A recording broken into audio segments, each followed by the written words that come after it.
Iraq की राजधानी Baghdad शहर में एक व्यक्ति के दो लड़के थे, कासिम और अली बाबा।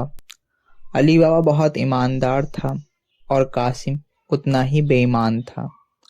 अचानक अली बाबा के पिता की मृत्यु हो जाती है। मृत्यु के बाद कासिम ने सब चीजों पर कब्जा कर लिया था।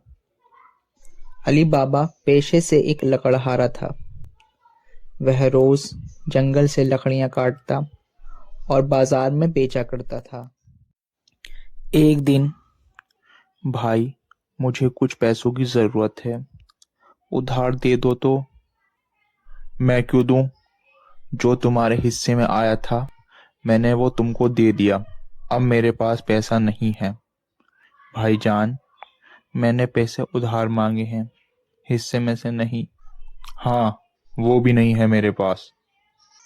अली बाबा बेचारा मायूस होकर वापस घर की तरफ आ गया।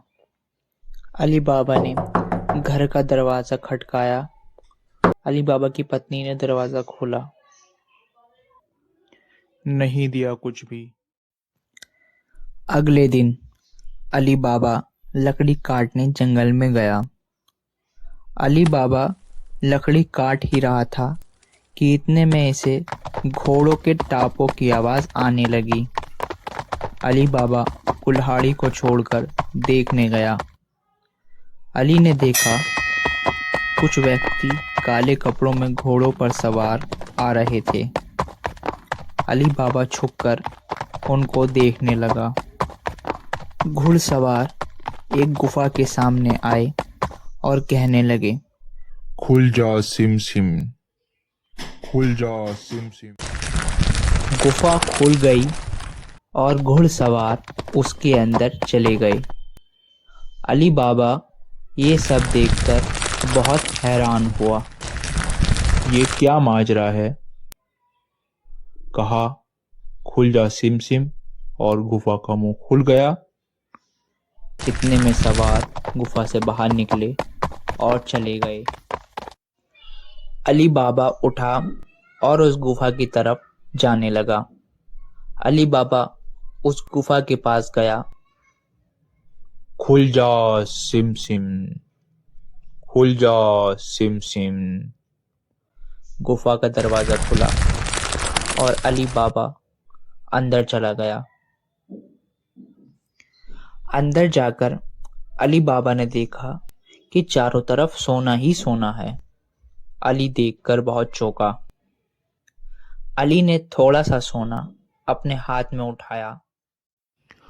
अली बाबा, ये क्या कर रहा है? ये चोरी का पैसा है। इस पैसे में न जाने कितनों की हाय है। अली बाबा सोने को वापस रख देता है। अली बाबा, तुम इम्तिहान में सफल हो गए। तुम जितना चाहो यहां से सोना ले जा सकते हो।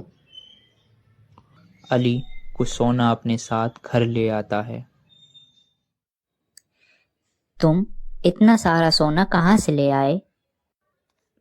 मुझे इनाम में मिला है। नहीं, तुम चोरी करके लाए हो। नहीं, तुम्हें अपने अली पर इतना भी भरोसा नहीं कि अली चोरी करेगा। अली बाबा ने अपनी पत्नी को सारी कहानी सुनाई। जब रात को अली बाबा अपनी पत्नी के साथ सोने की अशर्फियां गिन रहा था तो अली बाबा का भाई कासिम देख लेता है और सब बात जान लेता है। अगले दिन अली बाबा का भाई कासिम उसी गुफा पर चला जाता है। खुल जा सिम सिम, खुल जा सिम सिम। गुफा का मुंह खुला और कासिम गुफा के अंदर चला गया। अंदर जाकर कासिम ने सोना उठाया तो उसे अली बाबा की तरह आवाज सुनाई देने लगी।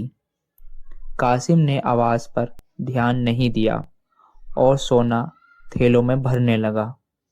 जब कासिम थैलों में सोना भरकर गुफा के मुंह पर गया तो वह गुफा का खोलने का मंत्र भूल चुका था। कासिम ने काफी कोशिश की परंतु वह नाकाम रहा। खुल जा गुफा, खुल जा गुफा। नहीं नहीं, ये नहीं, ये होगा। खुल जा जान, खुल जा जान। ऐ अल्लाह, मुझे इस गुफा का नाम याद करा दे ताकि मैं इस गुफा से बाहर निकल सकूं। ऐ परवरदिगार, मेरी दुआ को सुन। इतने में गुफा का मुंह खुला और घोड़सवार चोर गुफा में आ गए। चोरों ने कासिम को देखा। तुम कौन हो? यहाँ कैसे आए? कासिम चुप रहा। चोरों का सरदार घोड़े से नीचे उतरा और कासिम के पास गया। बताओ साथियों, इसके साथ क्या करा जाए? सरदार, इसको मार दो। सरदार कासिम को मार देता है और अपने एक साथी से कहता है, तुम इस लाश का ख्याल रखना। अगर कोई इसकी तलाश में आए तो उसको भी मार देना, क्योंकि वह भी इस गुफा के बारे में जानता होगा। ठीक है सरदार, जैसा आपका हुक्म। कासिम की बीवी अली बाबा के घर आती है। अली बाबा, तुम्हारे भाई कासिम ने तुम्हें सोने की अशर्फियाँ गिनते देख लिया था और कासिम उसी गुफा में गए थे, मगर काफ़ी देर हो गई, अभी तक वह घर नहीं लौटे। ठीक है भाभी, मैं जाकर देखता हूँ। आप परेशान न हो, भाई अपने किसी दोस्त के पास रुक गए होंगे। अली बाबा इतना कहकर घर से गुफा की तरफ निकल जाता है। अली बाबा गुफा में पहुंचकर देखता है तो उसके अपने भाई की लाश दिखाई देती है। अली बाबा बहुत दुखी होता है। तभी सरदार के चोर अली बाबा को देख लेते हैं। मैं इस पर हमला नहीं करता, बल्कि इसका पीछा करता हूँ, इसका घर देखता हूँ, फिर सरदार को इसके घर लेकर जाऊंगा। अली बाबा अपने भाई की लाश को घर पर ले जाता है और चुपचाप उसको मिट्टी के नीचे दफन भी कर देता है। अगले दिन चोर अपने सरदार डाकू को लेकर अली बाबा के घर पहुंच जाता है। सरदार कबाड़ी वाला बनकर अली बाबा के घर के पास पहुंचता है। कबाड़ी वाले, पुराना कबाड़ बेच लो, कबाड़ी वाले। इतने में अली बाबा की बहन मरजाना कबाड़ी वाले की आवाज़ को सुनती है और कबाड़ी वाले को अपने घर के अंदर बुला लेती है।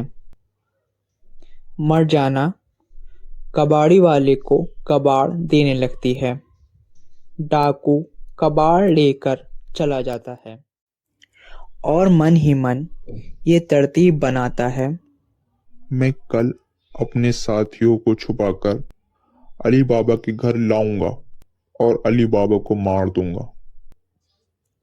डाकू अगले दिन अपने साथियों को लेकर तेल के कोपों में छुपाकर कासिम का दोस्त बनकर अली बाबा के घर चला जाता है। कासिम भाई की खबर सुनकर बहुत ठेस पहुंची है। मैं उनका बहुत पुराना दोस्त हूँ। ये उनकी अमानत लेकर आया हूँ, इसको ले लो। अली बाबा उसको अपने भाई कासिम का दोस्त समझकर डाकू को रात के खाने की दावत दे देता है। रात को डाकू तेल के कूपों के पास जाकर अपने साथियों से बातचीत करता है। तभी उसे अली बाबा की बहन मरजाना देख लेती है और समझ जाती है। वह अली बाबा को बताती है। अली बाबा, ये डाकू हैं डाकू, डाकू हैं डाकू। ये कासिम भाईजान के दोस्त नहीं, डाकू हैं।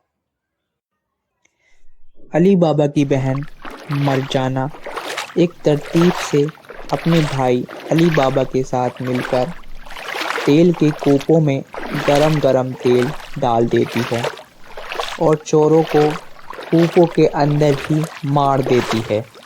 जब सरदार को इस बात की जानकारी होती है कि उसके सभी साथी मारे गए, तो डाकू भी वहां से भाग जाता है।